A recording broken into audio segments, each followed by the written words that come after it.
সামাজিক জীবনের জিকিরটা আপনাকে আমি বোঝাবো। হযরত আব্দুল্লাহ বিন মুবারক রাহমাতুল্লাহ আলাইহির জীবনে পেয়েছিলাম। হযরত আব্দুল্লাহ বিন মুবারক এমন বড় একটা আলেম ছিল। এই পৃথিবীতে এমন কোনো আলেম নেই যে আব্দুল্লাহ বিন মুবারক রাহমাতুল্লাহ আলাইহির নাম শুনে নাই। হযরত আব্দুল্লাহ বিন মুবারক রাহমাতুল্লাহ আলাইহি তিনি যদি কোনো ওলামা পরিষদ হাজির হতেন, সব আলেমরা বলতো হযরত আব্দুল্লাহ বিন মুবারক আকাশের চাঁদের মতো। হযরত আব্দুল্লাহ বিন মুবারক রাহমাতুল্লাহ আলাইহি তিনি হজে যাওয়ার জন্য বেডিং খাতা গোছালেন। তিনি বের হবেন, এমন সময় দেখতে পেলেন তার সন্তানটা কাঁদতেছে। হযরত আব্দুল্লাহ বিন মুবারক রাহমাতুল্লাহ আলাইহি তার সন্তানকে ডাক দিয়ে বলে, সন্তান কি হয়েছে? তার সন্তান ডাক দিয়ে বলে, বাবা আমি ওই পাড়ায় গিয়েছিলাম।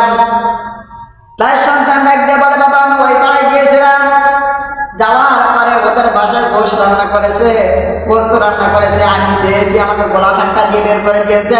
হযরত আব্দুল্লাহ বিন মুবারক রাহমাতুল্লাহ আলাইহি তিনি তার সন্তানের কান্না থামানোর জন্য তিনি চলে গেলেন।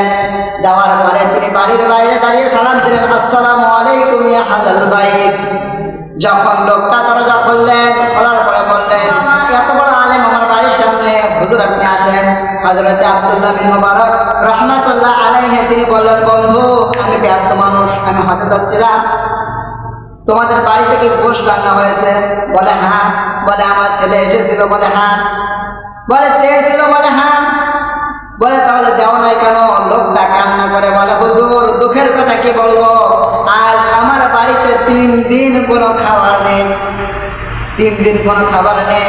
আমি কাজের সন্ধানে গিয়েছিলাম সকালে, কিন্তু কোনো কাজ পাইনি। রাস্তার ধারে দেখতে পেলাম একটা মরা গরু ফেলানো। ওই মরা গরু আশপাশে কোনো লোক না দেখতে পেয়ে ওই গরুর চামড়া ছিঁড়ে পেরান বাঁচানোর তাগিদে আমি কিছু মাংস গোস্ত নিয়ে এসেছি, ওইটা আমি রান্না করে খাচ্ছিলাম।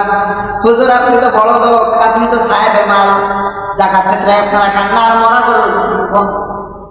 গরুর গোস্ত আপনি খাবেন?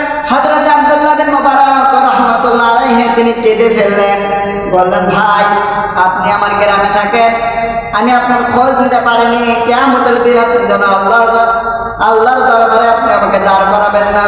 হযরত আব্দুল্লাহ বিন মুবারক রাহমাতুল্লাহ আলাইহি তিনি দুজনে বাড়িতে চলে গেলেন।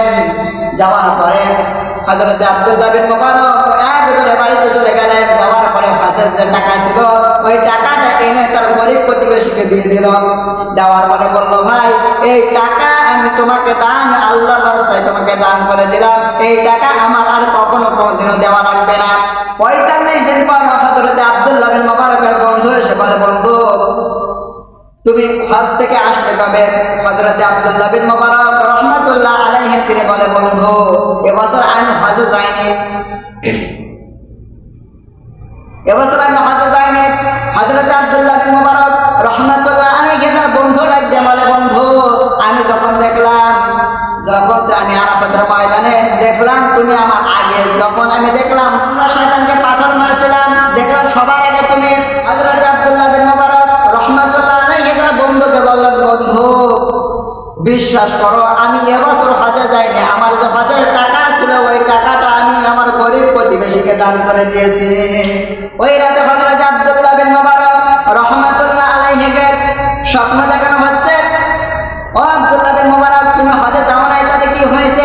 তোমার কৃতি ধারণ করে আল্লাহ তাআলা রব্বুল আলামিন একজন ফেরেশতাকে হজের সমস্ত কাজ আল্লাহ সম্বোধন করে দিয়েছে। জোরে বলেন সুবহানাল্লাহ। হযরত আব্দুল্লাহ বিন মুবারক রাহমাতুল্লাহ আলাইহি বললেন, আব্দুল্লাহ বিন মুবারক তুমি যে দানটা করেছো, তোমার যে দান, তোমার যে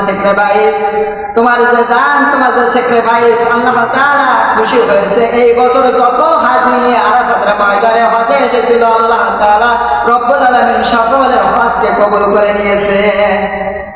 তাহলে দান করা লাগবে। আপনি একা একা দান করবেন ওরকম দান হবে না, আপনি এতিমখানায় দান করবেন ওরকম দান হবে না। আল্লাহ তাআলা বললেন, তোমরা যদি দান করতে চাও ওয়াল আকরাবিন, তোমাদের কাছেবর্তী লোকের কাছে, প্রথম নাম্বারে আপনার মা বাবা, এরপরে আত্মীয় স্বজন, এরপরে ফকির, এরপরে যাদের লাইন আছে, সিরিয়াল আছে তাদেরকে দেওয়া হবে। কিন্তু আল্লাহ তাআলা বলেন তোমাদের মা বাবার পরে তোমাদের সিরিয়াল হচ্ছে তোমাদের চাচাতো ভাই, মামাতো ভাই।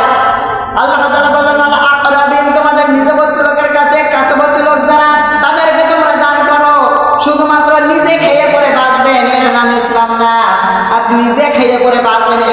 বুঝলাম না, আপনাকে পার্শ্ববর্তী লোকের খবর লেখা লাগবে। হযরত আব্দুল্লাহ বিন মুবারক রাহমাতুল্লাহ আলাইহির জীবনী থেকে আমি এখান থেকে শিক্ষা বের করতে চেয়েছি যে একজন আলেমের শিক্ষা দেখেন। হযরত আব্দুল্লাহ বিন মুবারক রাহমাতুল্লাহ আলাইহি তার হজের টাকাগুলো একজন প্রতিবেশীকে দান করে দিয়েছে। তার বিনিময়ে আল্লাহ তাআলা রাব্বুল আলামিন বলেন, আব্দুল্লাহ বিন মুবারক এই বছরে তোমার হজের সব কাজ আমি আল্লাহ নিজেই সম্পাদন করে দিয়েছি। তাহলে